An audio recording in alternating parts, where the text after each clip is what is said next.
This is Elizabeth Townsend interviewing Robert Townsend, my dad, for Dean Massara's Preparing for Lives in the Law project, and it is December 14th, 2001. All right.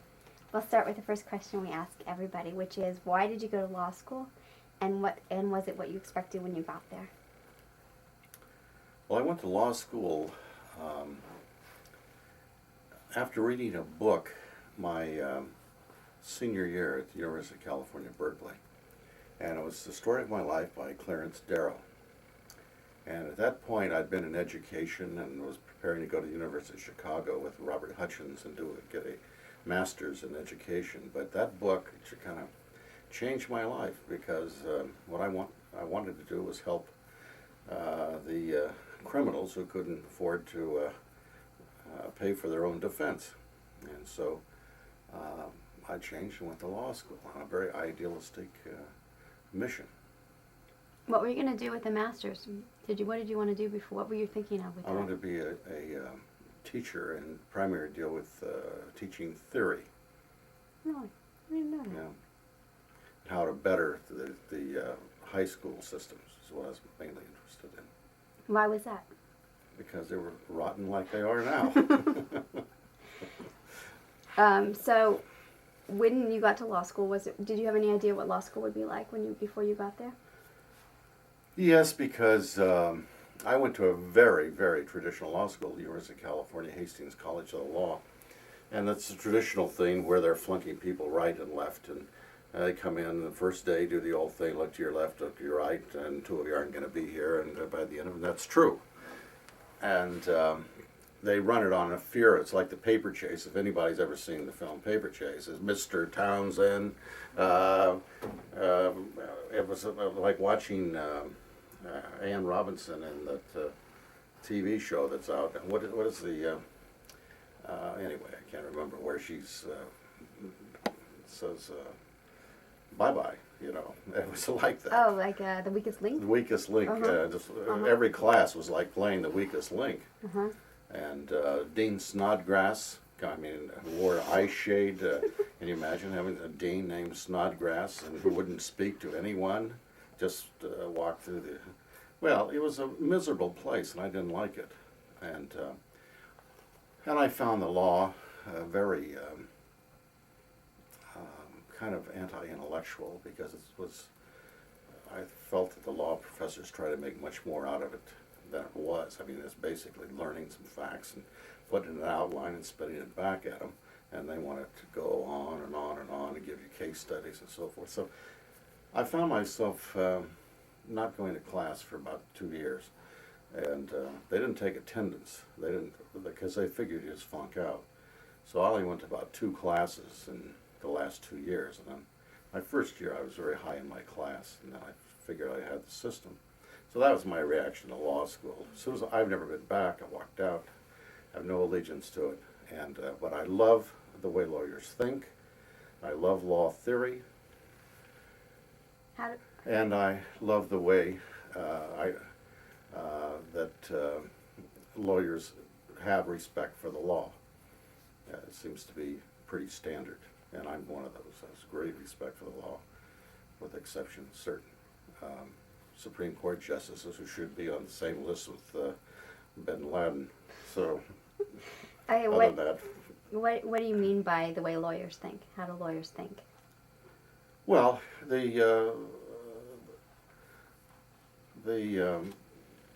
just the legal methodology of thinking in a linear way, putting one brick on top of another. And once you get that training, you never think any other way. So it's lethal if you don't want it, but I like it. What about respect for the law? Lawyers' respect for the law? Well, I think most lawyers have a respect for the law, but one of the things I'm very concerned about right now, and have been concerned about it almost my entire career, and that is that I think as the police are the thin blue line, the lawyers are that thin blue line against the loss of liberties in the Constitution. Now, most of the people leave this to the civil rights lawyers and the American Civil Liberties Union, but I think this is the duty of every lawyer by the mere fact they graduate from law school, and whether they practice law, teach law, are disbarred from law, their duty is to be that thin line when these situations arise. And we're very close at this particular time. This is December 14th, 2001, and there are things going on in our country right now that bring us perilously close to fascist type things that are going on. And I think the lawyers have to rise up and stop these things and speak out. Now, I don't expect a copyright lawyer, an intellectual property lawyer, to run into court and get injunctions and so forth, but I think he ought to write a letter. I think he ought to tell the people around him what's going on. And that is a continuing responsibility we have to keep this country the great country that it is. It's sounding very political, but that is something I don't think is taught in law school, should be taught in law school, should be reinforced as we go through, because we are that thin blue line to preserve our constitutional rights and liberties. And so what other things should they be doing, lawyers should be doing to preserve that? I mean, you're talking to a class, so if you can give them some advice on if something like this happens again, what should they be doing? Well, it's always going to be happening. Well, I think that they ought to try and set aside their particular political philosophy, and understand what groups like the American Civil Liberties actually are doing, and not see them as a political body. They're not, because if a right-wing wacko Republican were being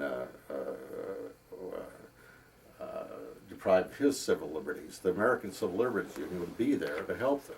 Mm-hmm. Now, I'm a former member of the board of directors of the American Civil Liberties Union, so I'm very pro-American Civil Liberties Union, and you can certainly see a bias there. But that's what you can do, is understand what is going on. Anything else on this before we move on? No, I don't want to. I've preached enough on this. All right, so when you were in law school, you didn't go to classes, so what did you do instead of going to classes? Well, I chased girls a lot. I played piano every night to get through law school in a place called Shanty Malone's, which is a saloon in San Francisco. And it was an Irish sing-along place, and people would come in and every night and I'd play the same old Irish songs. They'd sing along with me, and they'd ask me to tell the same jokes, and I'd tell the same jokes. They said, they'd say, "Hey, Bobby, tell a joke about the lady in her bathtub." And I said, oh yeah, the lady called landlord and said, "I've got a leak in my bathtub." Landlord said, "I don't care where you leak anywhere you want." And these are, for some reason, they wanted to hear this joke every night, and they knew the joke. But it was a fun crowd. Everybody sang Irish songs, and celebrities would come in I've got to know some good celebrities. One comes to mind, Lenny Bruce. He and I used to go to, when he played in town, we'd go up to, late at night, go into Chinatown and get fortune cookies. Bags of fortune cookies, and we just sit and open them and try and find something that's really good in our life, and that wasn't anyway. Well, it wasn't mundane, but we'd sit and have beer and crack open fortune cookies. And at that time, there's a lot of other people in town. Streisand was starting up, and the Smothers Brothers, and so this was kind of place they'd come over when they finish the show and see this stupid act. Now, Shanty Malone's is a place where the toilets would overflow, and they would come right down underneath the bar, and it smelled like hell. And they had free food. They had bologna sandwiches that you could make a bologna sandwich any time, day or night. So you had, I can recall, top steel magnates who would come in there, and top very rich people of high society. And there's always these ex-prize fighters, because it's a sports place. Irish sports place, and you guys, when you meet them, they're like this, still fighting, and they're 70 years old, and so it was a very eclectic group and very democratic group, and that's what what appealed to me is the democratic group with a small D. I'm talking about now. How did you get to Shannon Malone's as a law student? Did you find how did you come across this place? Well, it was just one of the places that I went to as a freshman at University of California, Berkeley. Mm-hmm. It was there for years, and in fact, I thought one of the most influential saloons in San Francisco was called the El Matador, owned by a guy named Barnaby Conrad, who himself had been a matador, and he's gay, a gay matador, which I thought was kind of good, went against the stereotype that this guy's out there. Well, anyway, and I was standing by a urinal at the El Matador my freshman year in college, and there was a sign over the urinal that said, "All the world's bull ring and all the people in there merely bullshit." Well, I was only 18. I couldn't understand what that was all about. But if I had the ability and acumen to understand that at that point, I would never have gone on to college. I'd never have to gone on to law school, because it was all right in front of me at 18 at that urinal in San Francisco. Well, anyway, going over to Shannon Malone's was not far from there, and we'd go there, and that's where the Transamerica Pyramid is right now. It was torn down for that.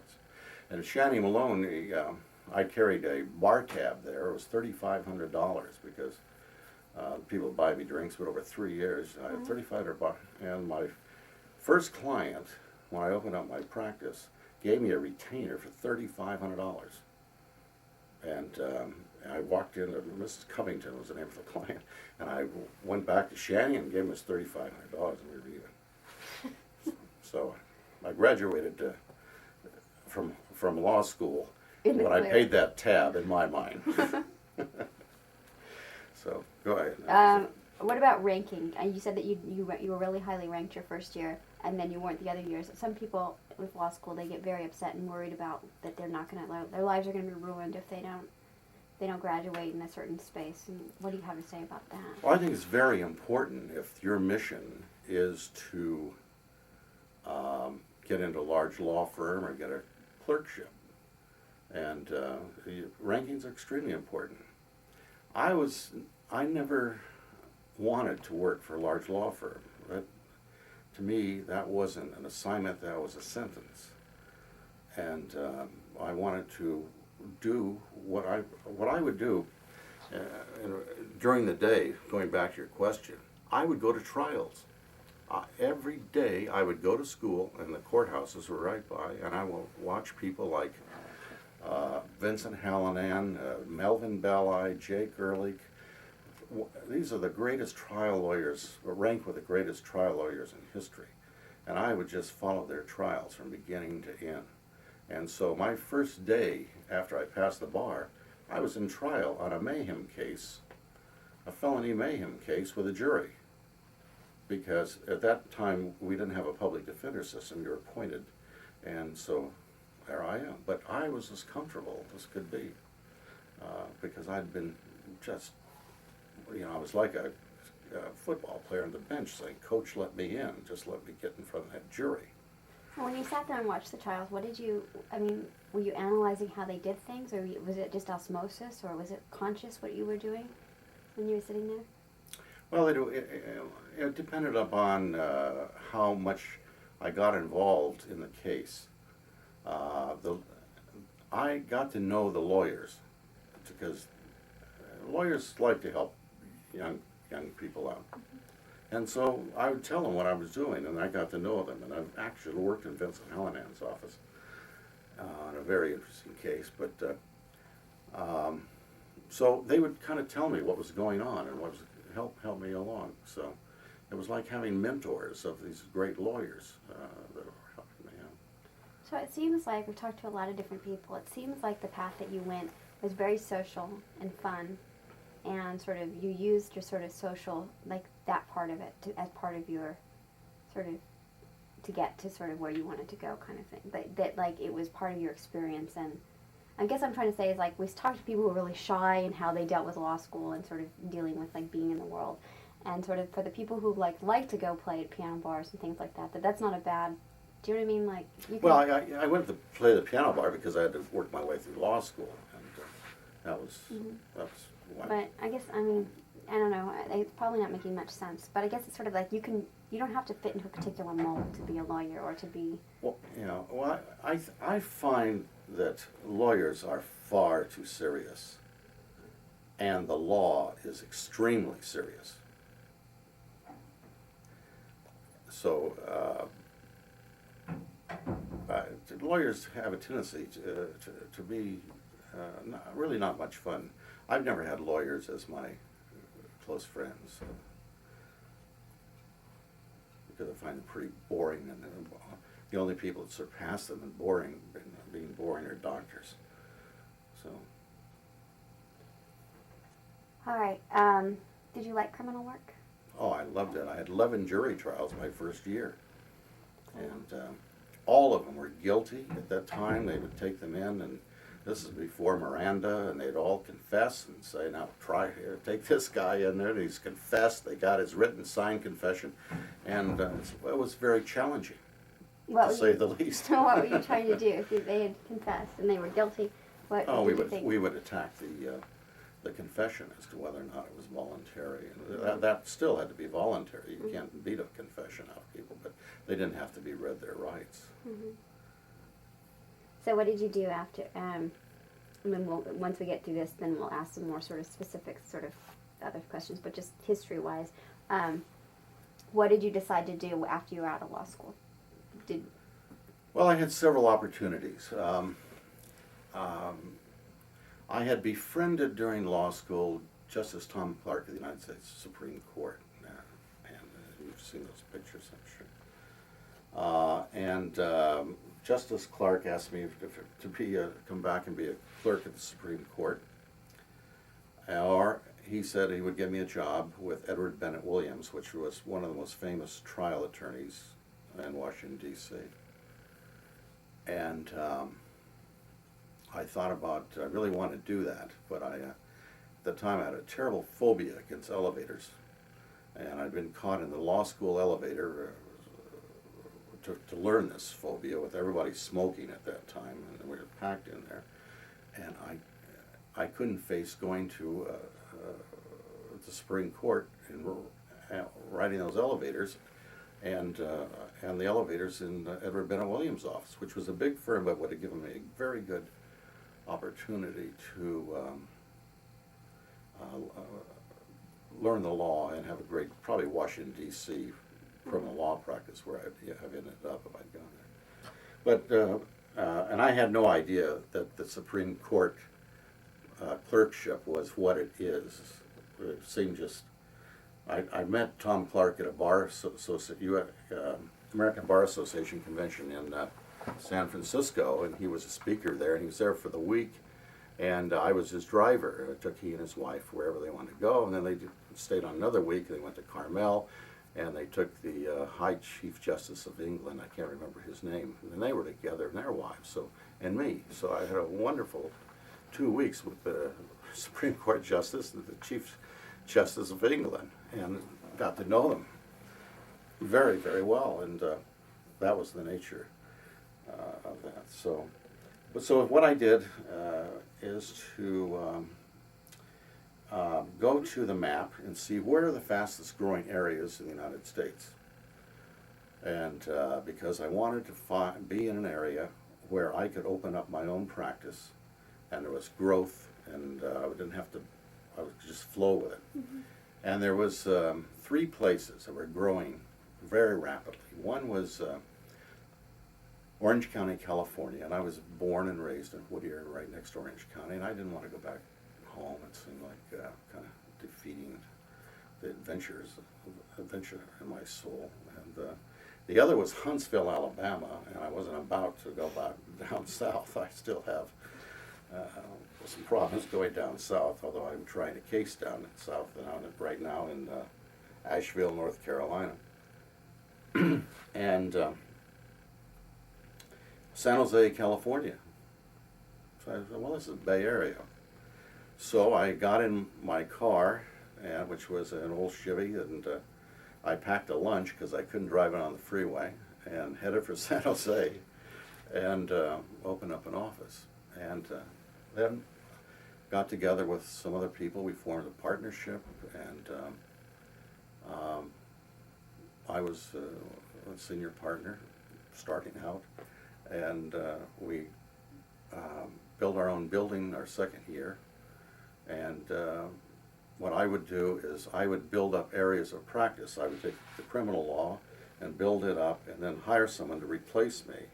Then I went to divorce, it was called divorce then, it's family law now. But I would build that up. Built that up where I was getting 40 divorces a month, which is a lot of, and so then I'd turn it over to a fellow there, and then I would go to estate planning and build that up and so forth, and that's how we built the practice. Okay, so how old are you when this is all happening? 26. That's really young. Yeah. And how did you, I mean, because I know there are people at school who want to do that. They want to open their own business. How do you do that? I mean, you know. You have to be a rainmaker. You've got to ring the bell to get the people in the temple, as Melvin Bell used to say. And we had 50,000 clients before I left, and I quit the firm in 1970 because I just wanted to go see the world. Well, we're jumping ahead, but rainmaking is the key. You can get lawyers to do the work. I mean, lawyers place a great premium on their ability to do the work, as do I, and doing very competent work. But I got all the clients for the firm. And I would do this by, for instance, I took over United Auto Workers in Fremont nearby. I went over there, and they had a lawyer for them, and they had been there for 20 years. And so I got a slate of people to run against the people who had been in power there, and I financed them, and I hung up balloons at their dances, the fundraisers, and went out and helped them print the literature that be handed up, and overthrew the present people, and they made me their lawyer. And then to make that even expand more, I set up a prepaid legal plan, which had never been done before, and the state bar called me on it, and I told them I can do it, to challenge it. They never challenged it, and I charged each member a nickel a month for my firm to be their lawyer, and they had a free consultation for a nickel a month. And I would go out and see all these people in various gatherings and send them literature, and I would say, look, we are your lawyer, and I want you to know that everyone in your extended family will represent the same way. And your neighbors on each side of you will be their lawyer too. And the people were very happy with that. And when they came in, the thing we did was make them like us. And it's not, it's the whole show business thing, it's not whether or not you have the talents, whether the audience likes you or not is the key. So many lawyers will get people in their office and do making them like you stuff. And we would treat them like royalty. These people would come in working off the line at the auto plant, and they were treated like they were somebody, Right, and how? Well, they were given coffee, and we would have them wait in the library, and would have our very good-looking gals go in and out talking to them, and just make them feel like they are somebody. And so, because the whole point of getting there was to get them out and say, I know this guy Bob Townsend, I know this guy Hales. They are nice guys. They're just like you are, and you'll be happy there. Because if they come in and they meet some stiff, they're not going to be comfortable with that, and they're not going to spread the good news. that there's some great lawyers down there. And so that built the practice, and I did the same thing with with the Communication Workers of America and the Teamsters Union and the California Teachers Association. So we had thousands and thousands and thousands of clients coming through. And then we also set up a financing situation where we would finance fees through the bank, which had never been done before. And so we got out of the collection business. We were able to have them sign bank notes with Wells Fargo Bank right in our office. Wait, explain that, because people want. I don't understand. Well, if someone comes in and they want to have a divorce, and divorces right then were $350, so they would sign a note to Wells Fargo Bank, and then Wells Fargo would send them a payment book. So it was like getting a car loan. Just like a car loan. That's where we got the idea, was from a fellow who we leased our cars from. We had a reserve to, like a car dealership does, and hold things back. But it got services to the middle class. The middle class is really one of the least serviced groups of people in our society when it comes to the law. Do you think the internet makes it? I mean, that's jumping ahead. Do you think the internet helps the middle class? Is that a way that you think that will get the middle class more service or not? Well, there's so many mechanisms now to get the middle class in, but still, I don't think they will serve. I don't know. All of my clients right now come from the internet, so I don't know. It's I have such a different practice now, and so I don't deal with the regular person. All my specialty is just dealing with very, very well-off people and institutions. So. Before we get off the stuff about your practice and rainmaking, can you tell them the story about the wills that you told me and sort of, before you said, one of the reasons I was thinking of is because you have a really creative way of sort of dealing with sort of thinking about how to get clients, and that was sort of. Well, I'm going into this because it relates back to the question, and when you say kids come out of law school and they want to go out on their own, what do? They be a rainmakers. I'm giving you examples to think creatively, and nothing that just think creative as can be. Check the ethics and what you can do, and then as a good lawyer, work around them and stay within them, but work around them. That's what you do as a lawyer for a client. But what I told you that I would take a department, build it up, criminal law, divorce. When I came to estate planning, what I did, I went to all the large insurance companies who were selling life insurance in the area. And I told them that if they would send their people in, we would give them 2 wills, husband and wife will, for $25. Now, at that time they had what was called an MTST, which is like a automatic typewriter where it stops and you fill in, so forth. And this was a benefit to the life insurance people, because when the people would come in, we would explain what life insurance is. We would not sell any life insurance. We would just explain it like an independent confirming third party of what had been told to by the life insurance salesman to them. So, and we're telling exactly, precisely, like it came out of an insurance class. So it was very helpful to have this reinforcement for them. We got them in, and we made them like us. I mean, that was the whole nature of it. We did hundreds and hundreds of wills, and we did hundreds and hundreds of life insurance trusts. And when I left that firm, there must have been 5,000 wills in the safe, So now those were all people having auto accidents. That's where we made our money, was in those auto accidents. And but they have them. And once in a while, their kid got busted for having some grass or something, and that was a good fee, But mostly it came from automobile accidents, because they had automobile accidents, their neighbors had automobile accidents, their cousins had automobile accidents, and they liked us because we made them like us.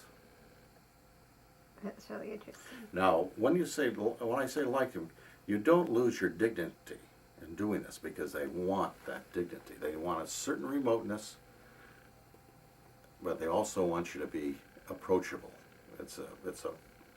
And we would buy giant season tickets, and we bought 8 seats a season. And we would have one gal in the office that spent half a day, 2 days a week, just calling up people trying to give those tickets away, so making them like us again. Because these people in these unions, they can never sit in the front row of a Giant game in a box seat. These people were bleacher people. It was a big thing for them to do this. And I loved doing it for them. And I went with them all, quite often. Who would they be? Would it be the union leaders or just the union people, or? The union people and the leaders I would go with. In fact, the union leader who we elected president in my first overthrow of a union, as I call it, named his daughter after my wife, Sarita. Now, he was Mexican. She's not Mexican, but hers came from something else. I don't know. But anyway, Sarita. So there's a little Sarita floating around as a result of that. So it indicates how close we got with the leadership. I would go over to the house. When I left the firm, by the way, when I decided to take my mission to see the world,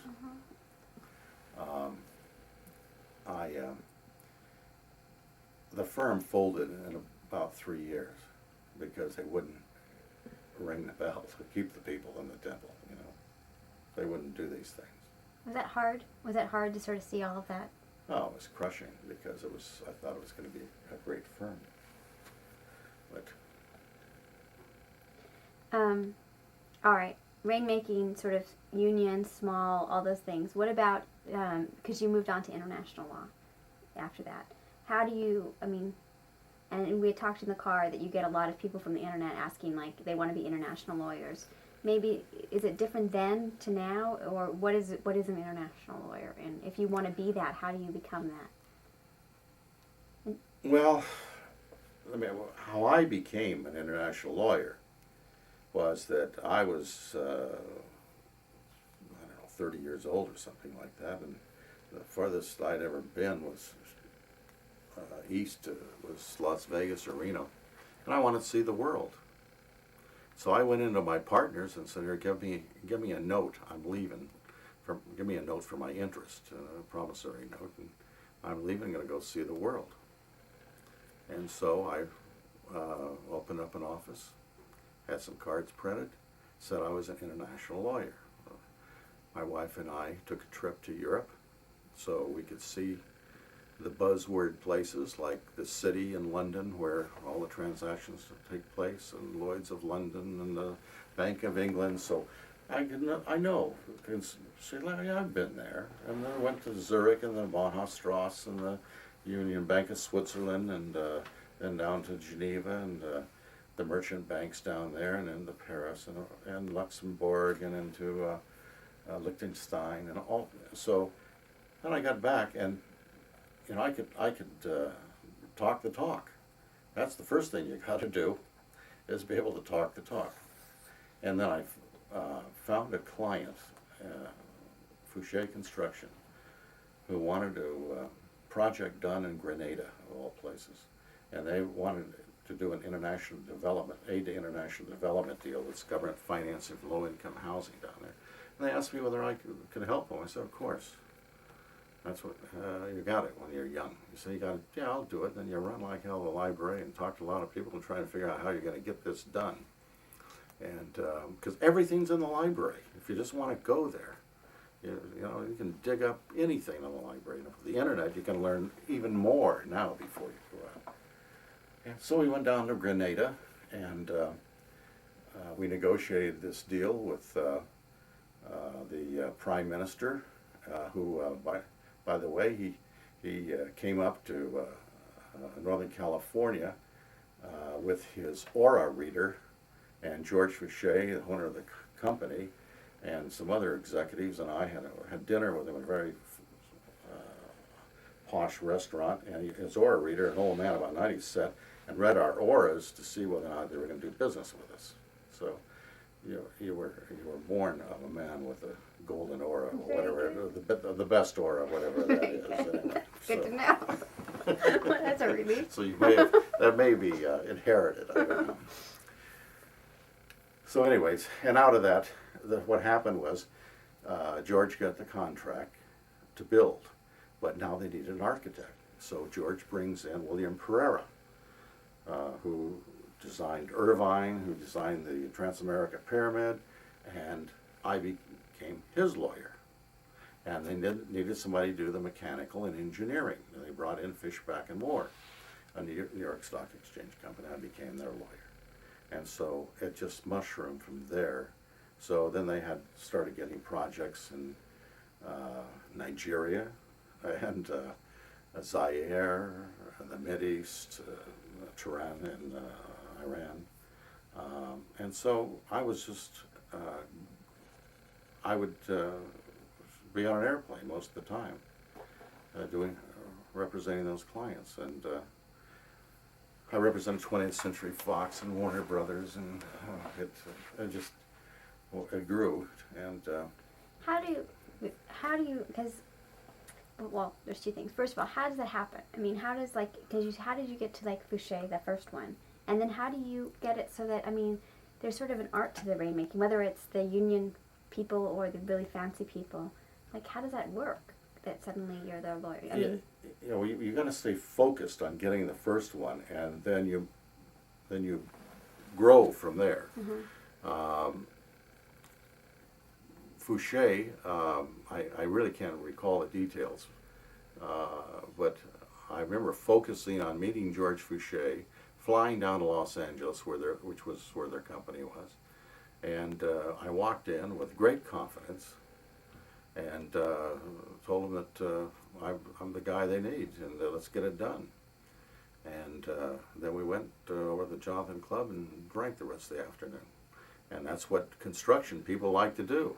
They like to drink. And so you don't worry about the details. You make them like you. And when they like you, they trust you. So, okay, I understand the concept. Okay, but that's you've got to focus on finding what is called the center of influence for the area you want to go into.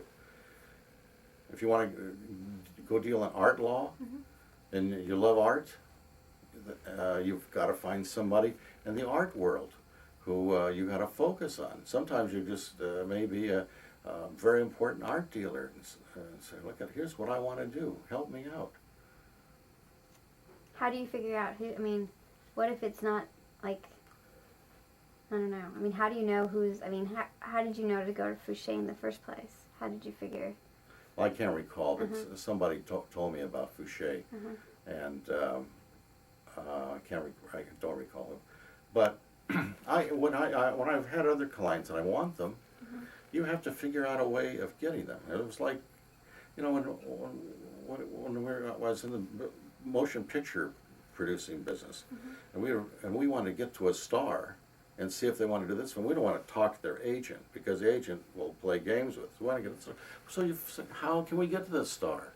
And we call up somebody and say, you know, so and so and so. Well, I found Dustin Hoffman on a public tennis court in Burbank. So walk up to Dustin and says, your agent says you're busy for the next 5 years. He says, I haven't got anything going. Well, you got something for me? I said, yeah, we wanted a story of Lucky Luciano, and that's another story.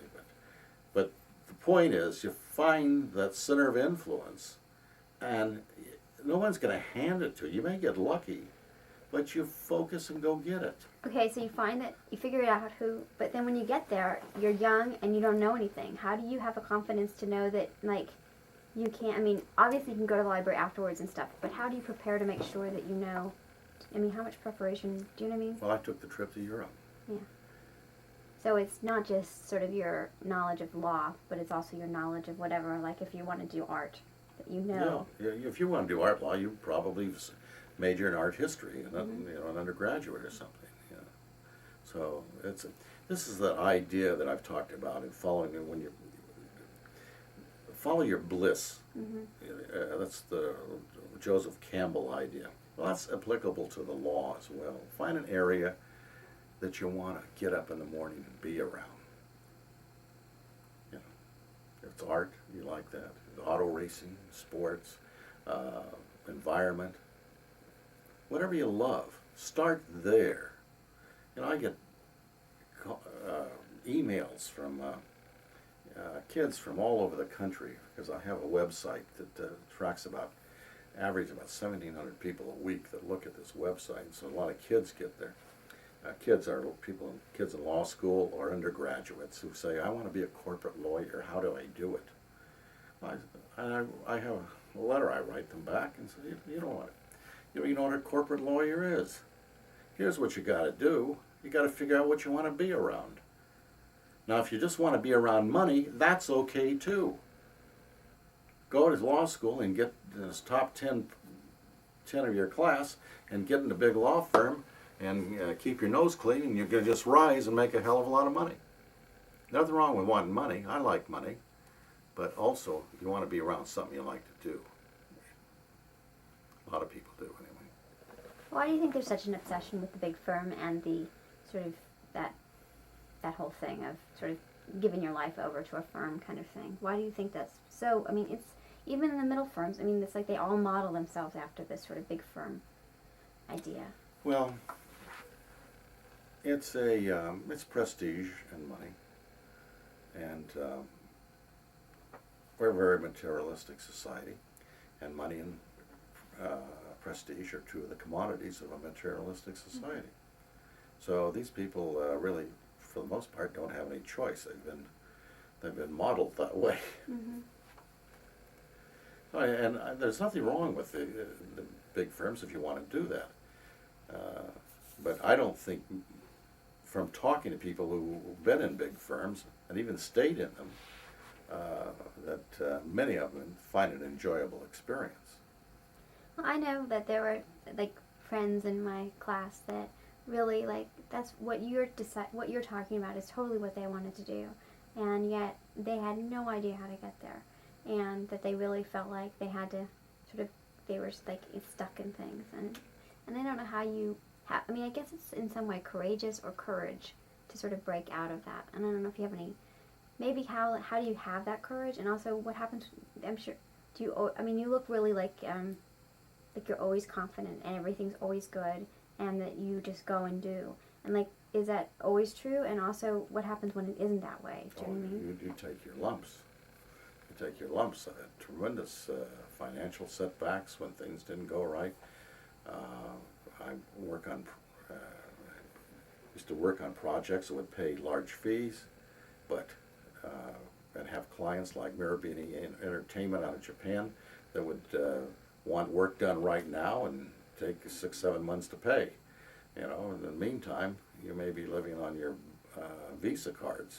You know, so no, it's tough, but it's like.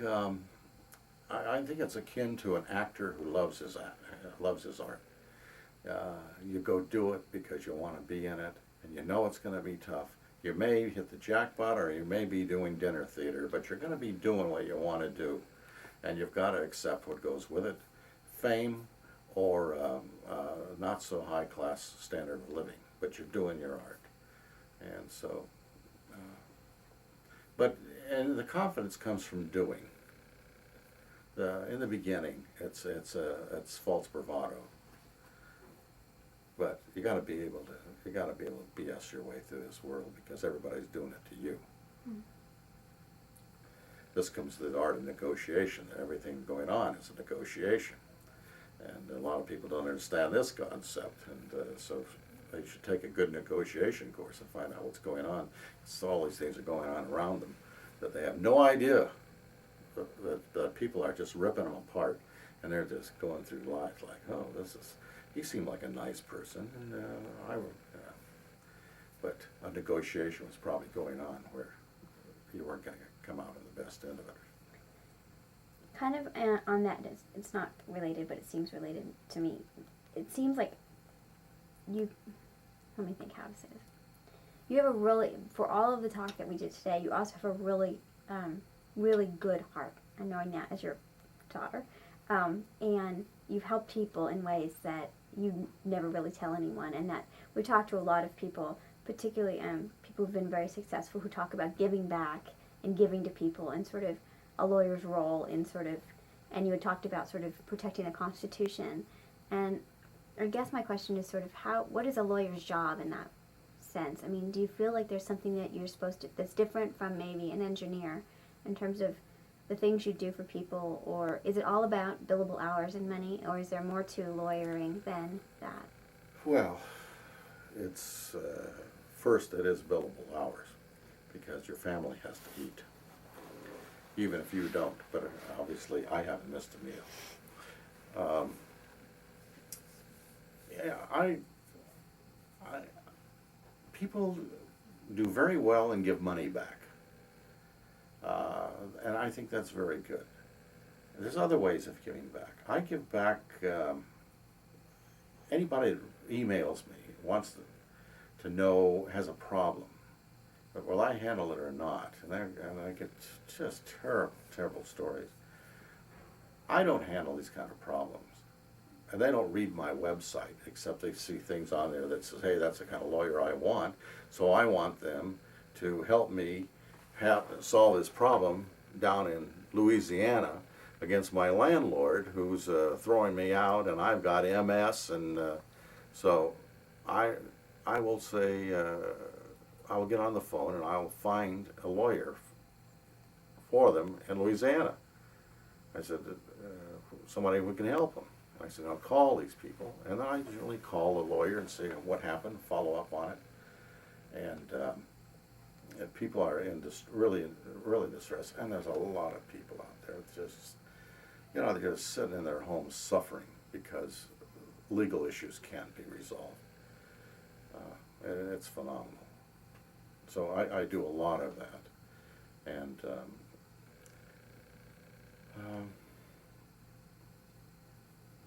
as I mentioned, I talk to by email and by telephone with a lot of the kids in the law who are coming up in the law. And I enjoy it, and I send on my website. One of the points of the website, other than drawing business, is to talk to people around the world, and relate, have fun, laugh with them. Can you also, I know that you're really smart and you're really good at what you do, and can you be mediocre at what you do and still be okay in the law? I mean, do you feel like, because you've done a lot of things, but it's also because you're smart enough to figure it all out, do you think that plays up, do you know what I mean? Like, well, yeah, you can be very mediocre, because most lawyers are, and most lawyers make a living, and most are very mediocre. On my website, what I stress on there is that I try not to be mediocre, because I try and find the real solution to their problems. I just take it from the website. It's kind of the lawyer outside the box thinking. I recently had a case against Forrester and Morrison, or Morrison and Forrester, a huge international firm, and they had a American client, and I was representing a client from Beijing who was shipping them goods, and they weren't paying for it, so they were going to sue my client because they didn't. My client stopped shipping them, and so instead of a lawsuit problem, if I were in their position, their problem is their client didn't have money; he needed capital. So I'd say to my client, if I represent him, hey, listen, well, let's not sue them. Let's go raise some capital for you. Now, most lawyers would look to the old outline on contracts and say, well, we have this a breach of contract problem here. That wasn't the problem. The problem was my client wanted to sell to them; they just wanted to get paid for it. And so, from that standpoint, I have a big problem with lawyers just not solving the problems. I akin it to surgeon who saws off the wrong leg. You know, Do you think that's something that should be taught in law school? I don't think they could. I don't think they could teach it because the law professors don't have that background. I think I can do it because I've built businesses and I've practiced in so many areas. But large firms can do it because they have people who do all of those things. Right. If you go to any large firm, they have a venture capital department. Well, somebody ought to say, hey, look, we got a venture capital problem here. What about difficult clients? How do you deal with difficult clients? Well, And what is a difficult client? I generally have not had too many of those because I still believe in the philosophy that you make them like you. And I've never had a malpractice threat or any claim or anybody said I screwed up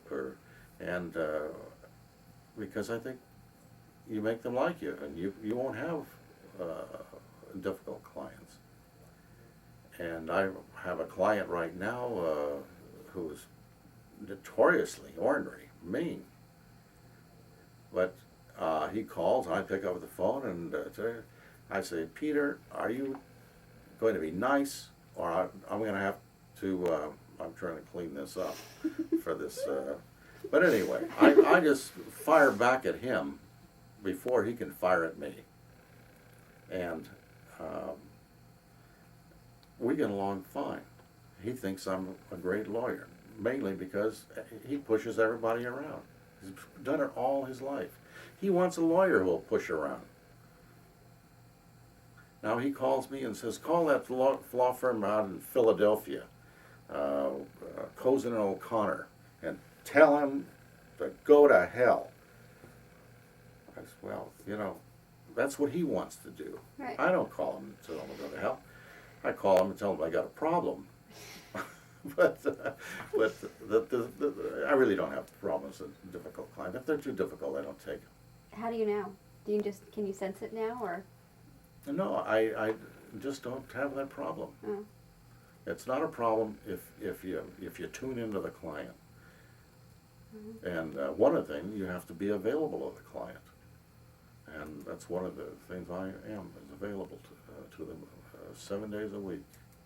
That's what we had to go to one of these things to in graduating that they make you go to say that how to keep out getting disbarred kind of thing, like when the ethic people come and tell you don't do all these things, and they said that that's the number one complaint is clients not hearing from their lawyers, that they just call your clients back. You know, this is so easy. At the end of the day, before I turn off the lights, I call everybody back, and if I can't talk to them, I say, listen, I'm calling you back because it's my policy that I call everybody back. I'm not going to be able to talk to you about the problem right now, but I will get you in the morning or give me a time that I can talk to you tomorrow. And they all understand. But if they have a critical problem that's got to be dealt with, then you deal with it. But they want to be served, and they're paying me $400 an hour. They ought to be able to talk to me whenever they want. What about email? That would be my approach. If I'm paying somebody $400 an hour, I want them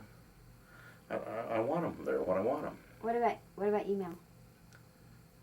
Oh, I love email. Yes, and the clients like it, but I bill just the same.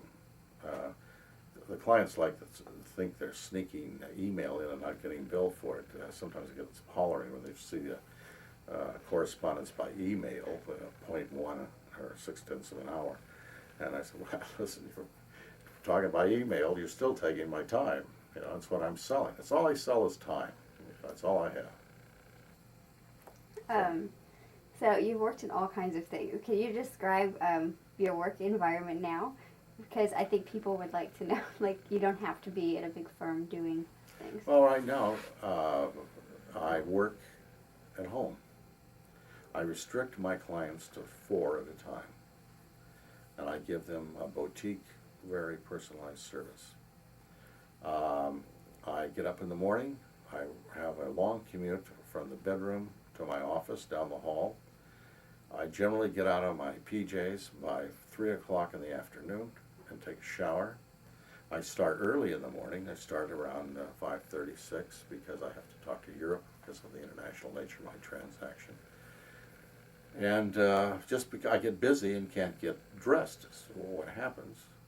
And I have one lawyer friend in Amsterdam who calls me lawyer who practiced law in pajamas. Well, it sounds like some Indian talking in an old Western, but he calls me that. Anyway, it works out very well. And I make no bones about it. I just, the people are hiring my time, they're hiring my knowledge. Mm-hmm. You know, I'm an old guy, I know a lot, awful lot, that I don't, there's no learning curve. The client doesn't have to pay for a learning curve. That isn't true when you're younger. When you're younger, you're billing all those hours, and you're cutting back the time. You bill them 40 hours, and you put in on it. And you say, "My God, I can't charge them 40 hours. I was just figuring this thing out." So you bill it down to 20 hours. So you get a lot of. But when you get older, you don't have that problem.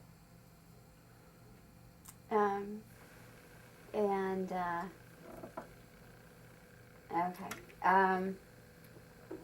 What about, I didn't know if you wanted to, we're done with this problem. You also have a partner that works at your firm, that works at your office, who's very furry. Yes, Billy the cat. Yes. Yeah, Billy the cat has become my partner. Billy is a beautiful Siamese kitty who comes in every morning and has a few bites to eat at my desk, and then climbs up on the light on my desk and goes to sleep. He thinks that's his job. He makes me smile all day. I had to have the whole setting without including Billy. It just didn't seem like quite the right thing. Well, that's right. That's very strange. I've always been a dog person. I never thought I'd be some guy with a cat. But this cat is very special, as everybody's cat is special to them. I understand that whole idea now. I never did before, believe me. All right, what about judges? What do you think? We've talked to judges, we've had people talk to judges, we've had people say terrible things about judges, great things about judges. Sort of, maybe either your thoughts, or I can ask you more specific questions about dealing with judges, or when you get a bad judge, or sort of your experiences with appellate courts. That's some terrible judges, and for two reasons. One, that in the lower courts, the superior courts and the municipal courts, these people are basically political hacks who have been hanging around politics and kissing ass everywhere they can, and they end up being appointed judges. That's their qualification. They can kiss ass with politicians. And so you don't get a high quality judge. But then, there are judges which are worse in many respects because they were appointed by some right-wing governor, and that these judges have no compassion, and they're just going to back insurance companies and banks and criminal cases, of course, throw the key away. So that's a personal, political problem I have. But let me say, for the most part, I find the judges to be excellent. I've really had no problem with, I haven't any problem lately with judges, let's put it that way. But most of my problems were when I was younger and a little abrasive, and took some stupid chances. Like what? Just not knowing my objections, and I remember one time Judge Callahan, I was very early in my practice, and I had one of these guilty defendants in a felony case who had confessed, and the only thing was defense was the police department had coerced the confession. Well, I didn't know whether they had or not, but this is what the defense is. And I asked the police officer on the stand, isn't it a fact that there are probably, I can't remember, 100 cases filed against the police department for beating criminals and beating them up confessions out of them? Well, that's a very improper question, as you should know by now, having just come from graduation. And I remember Judge Callahan looking down off the bench, and he said, "Counsel, the most charitable ruling I can make is that you are naive." Well, I just want to shrink as a jury sitting there. That was even prejudicial to me from the jury, but I didn't have to anyway.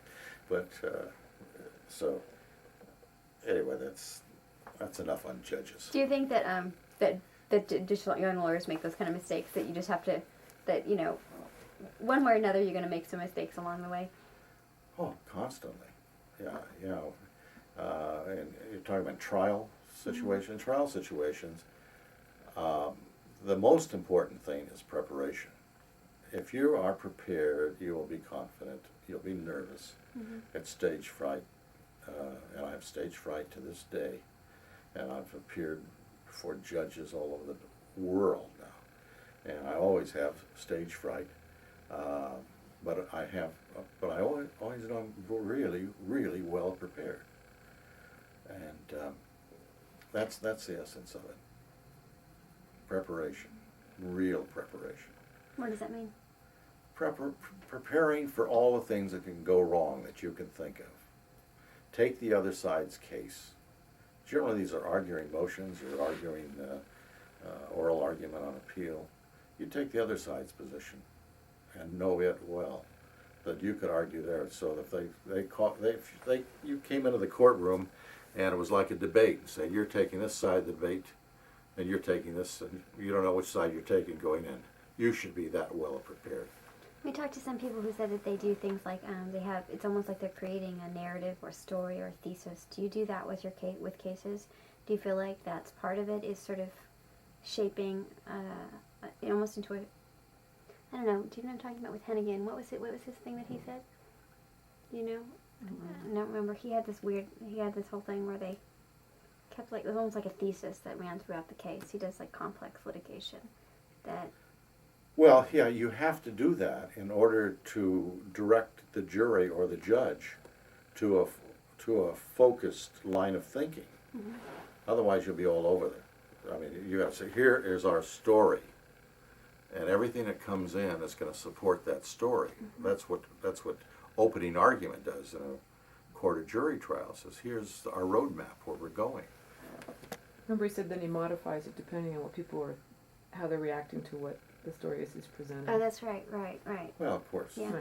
Sure, Yeah. you do that because if somebody in the jury says, you're nuts, you want to say, I better go somewhere else.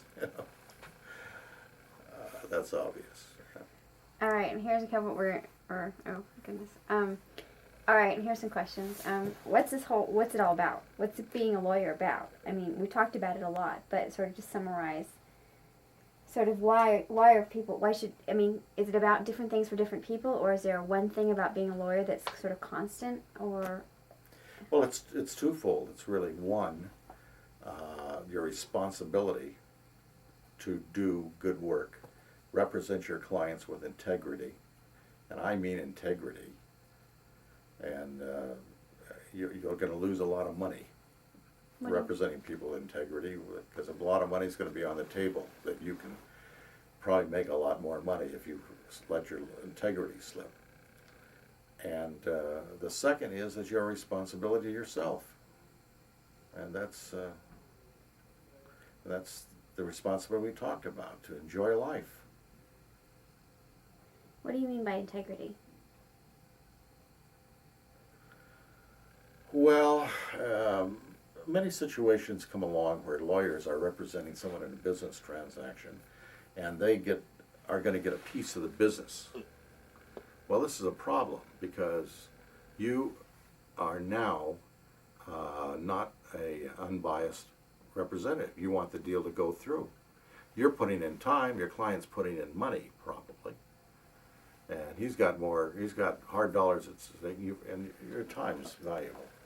But because you want it to proceed, you don't look at it like the lawyer who says, let's see if this is going to proceed. Do you see the difference? Yeah, because you've got an interest. Yeah, and many lawyers make a fortune off business deals where they have given up this what I call the little turf of integrity. I charge $400 an hour, and my clients will make millions. But I will not. And I've been offered situations where I could have a third of it and so forth. But if I say go, and they lose millions because I wanted to make it, Right. See, I don't know how it's influencing me, having a piece of that action. I just know it could. What about the idea of multidisciplinary practice that's being sort of pushed around? I don't know a thing about it. You don't know it? They have a thing where we don't have to do Well, it, but I know what it is, yeah, but I have you no don't have opinion no on opinion. it. I couldn't care 'Cause less about it. because I it couldn't seems care like less about it. because it seems like that sort of same thing is that problem exists there too. Yeah, That- I really don't know. Okay. Future. We talk a lot about the future of the law school, the future of law, what the law school should do to get ready for whatever the future is. Do you have any thoughts about that, and especially like the e-lawyering stuff and sort of increased globalization of the world? Should we be doing more or doing different things to prepare people, or?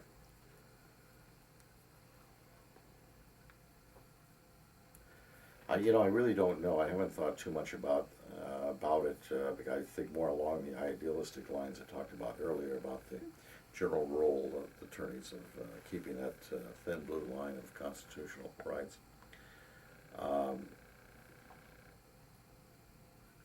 I really don't know too much about that because I know the law schools have a lot of electives today that we didn't have electives. There were just electives to one primary subject versus another. You took trust, or you just took future interests. That was your elective choice. So I really don't know.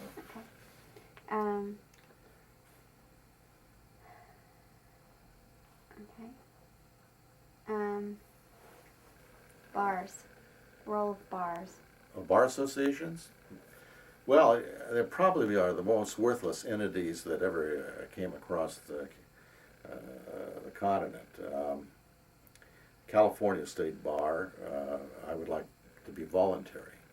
They have this continuing education nonsense where we have to give 25 hours every year, 3 years or something like that. And what we do is we go down to the Hotel Coronado for one weekend, get all the 25 hours in 1 weekend.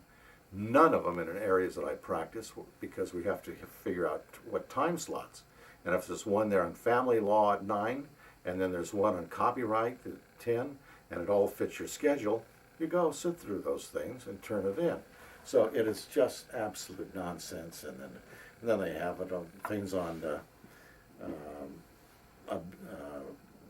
drug abuse. I mean, come on, how many lawyers have drug abuse problems? If the ones that have drug abuse, treat them. And then on gender abuse. Hey, listen, I have not seen any women today who can't take care of themselves practicing law.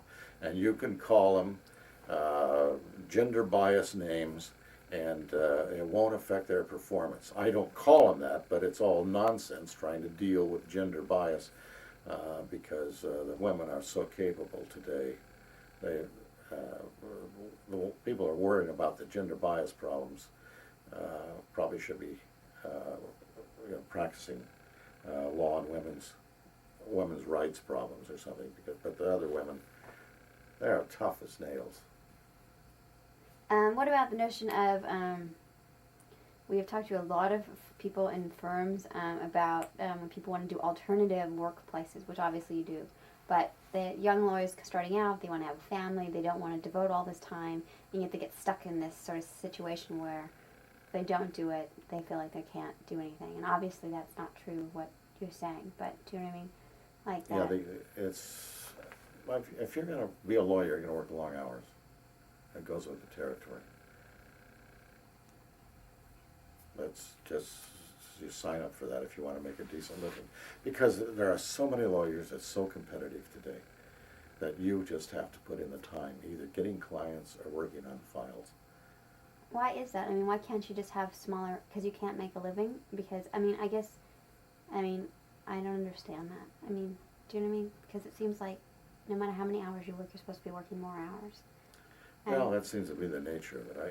I think people can decide they want to have a lower standard of living. And they can say, look, I want to live on a teacher's salary,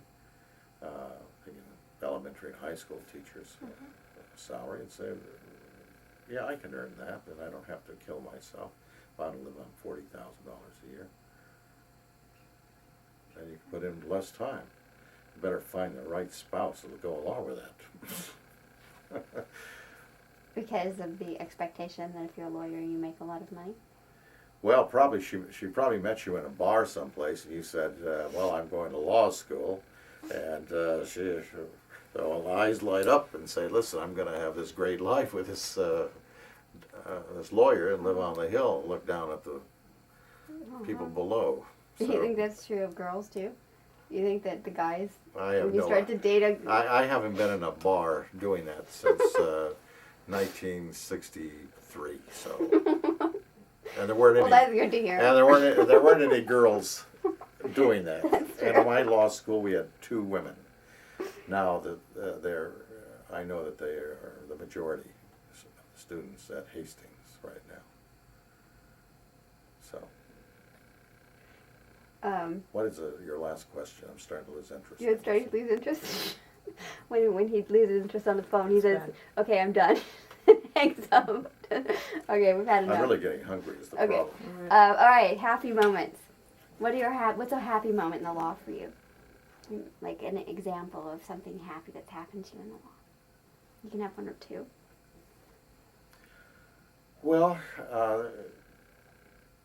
I enjoyed several things. I enjoyed the camaraderie of my law firm when the large law firm I had.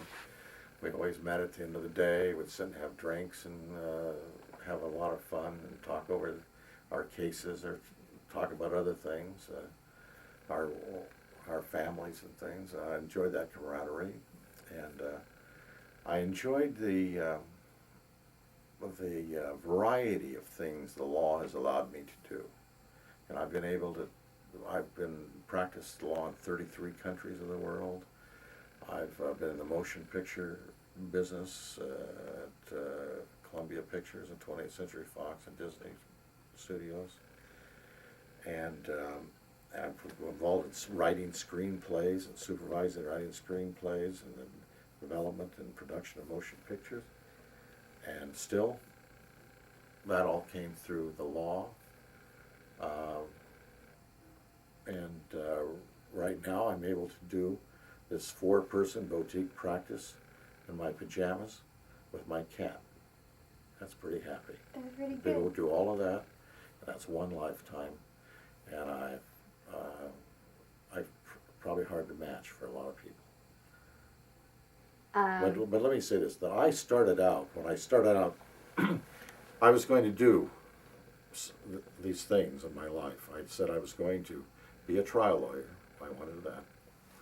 I was going to make movies at some time.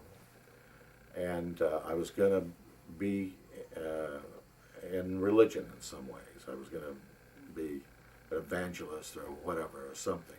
Well, I never got to that one. Well, maybe. But I'm developing a website right now, which involves designer Christianity, where you can pick and choose what parts of Christianity you want, because this is fairly the nature of various aspects of the Catholics pick out of the Bible what they want to believe in, and Jerry Falwell picks out what he wants. He wants to get rid of the homosexuals, and the homosexuals down at the homosexual church say God picks this, and so I'm putting a website where you can go through all of these things, what you believe in, and there's a verse, and you can match it up and say, there's my Christianity. That's pretty good. So maybe I am getting That's into the next stage. into the next stage. Um, Is that enough? That's enough. You have any questions? Questions? Was it good? That's great. That was great.